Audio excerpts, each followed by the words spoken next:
Question है हमारे पास कि narrow paraxial beam of a light is converging towards a point आई,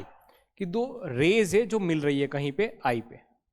दो रेज मिल रही है कहीं आई पे, ठीक है सर। ऑन अ स्क्रीन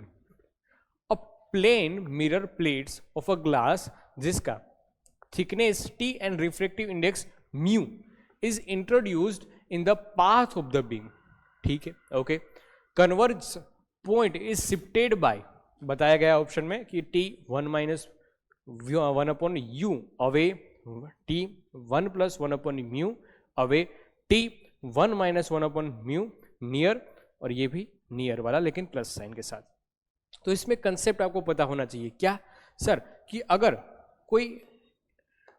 कोई टी विड्थ का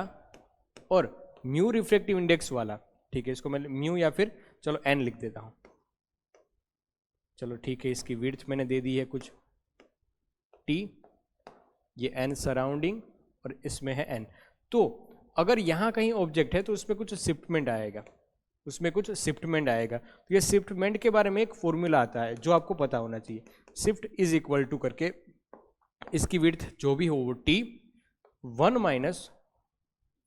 माइनस एन सराउंडिंग का जो मीडियम है वो अपॉन करके एन स्लेब। ये फॉर्मूला आपको याद होना चाहिए, तब आगे की कहानी हम कर पाएंगे। ये कंसेप्ट यूज होगा यहां पर, देखना। तो क्या बताया गया सर, ये तो डायरेक्ट फॉर्मूला लग रहा है। देखो हमारे केस में हम क्या कर देंगे, हमारे केस में हम सर लगा देंगे कि एन सराउंडिंग, पहले कुछ रेज है वो ऐसे मिल रही थी, ठीक है सर,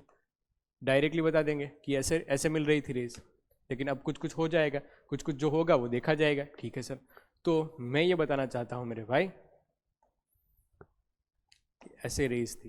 ठीक है, ऐसे रेस थी, वो कहीं मिलना चाहती थी, लेकिन अगर तुमने एक स्लेब लगा दिया जिसकी विड्थ है टी और रिफ्रैक्टिव इंडेक्स है इसका म्यू, तो जो रेज आ रही थी वो कुछ अवे जाएगी या टूवर्ड्स बेंड हो जाएगी, वो समझना था हमें। तो ठीक है सर, यहां पर देखो सर, ये रेयर टू डेंसर वाली कहानी, ठीक है, तो यहां से कुछ ऐसा आएगा, ओके सर, यहां से कुछ ऐसा आएगा, रेयर से डेंसर वाली स्टोरी, ये इसी डायरेक्शन में नहीं जाएगी, लेकिन हाँ उसके बाद वापस अपनी इनिशियल पोजीशन पे आ जाएगी, वापस अपनी इनिशियल डायरेक्शन में आ जाएगी, कुछ ऐसा, ठीक है सर, ये मुड़ी यहां पर। और अगर आप देखो जब स्लेब नहीं था तो ये कहीं पे मिल रही थी, जो यहाँ था, ठीक है, ये हमारा आई पॉइंट था। तो आपको पता चला होगा कि जो आइडियज मिल रही है वो इससे अवे मिल रही है,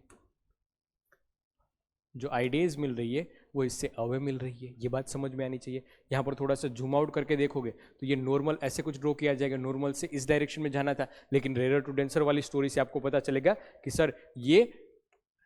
नॉर्मल के टूवर्ड्स बैंड करेगी, इस वजह से कुछ ऐसा शिफ्ट हुआ जो मैंने पिंक कलर से ड्रॉ किया है, उसके बाद वापस अपनी इनिशियल डायरेक्शन में आ ही जाएगी, ठीक है सर, ऐसा मूड ले लेगी, उसके बाद second time reflection, okay sir. अब ये शिफ्ट की वैल्यू कितनी आती है उसकी बात करते हैं। तो पहला आंसर तो आ गया कि अवे,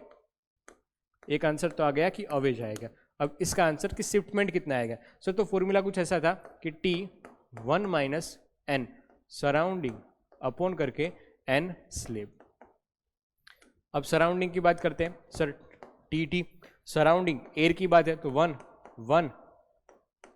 और एन स्लेब का कितना दे रखा है म्यू, तो इसके अकॉर्डिंग आंसर कौन सा बन जाता है सर अवे पहली बात, ठीक है, ये अवे पहली बात, प्लस नहीं आ रहेगा, ठीक है, तो ए ऑप्शन बन जाएगा सबसे सही, ठीक है।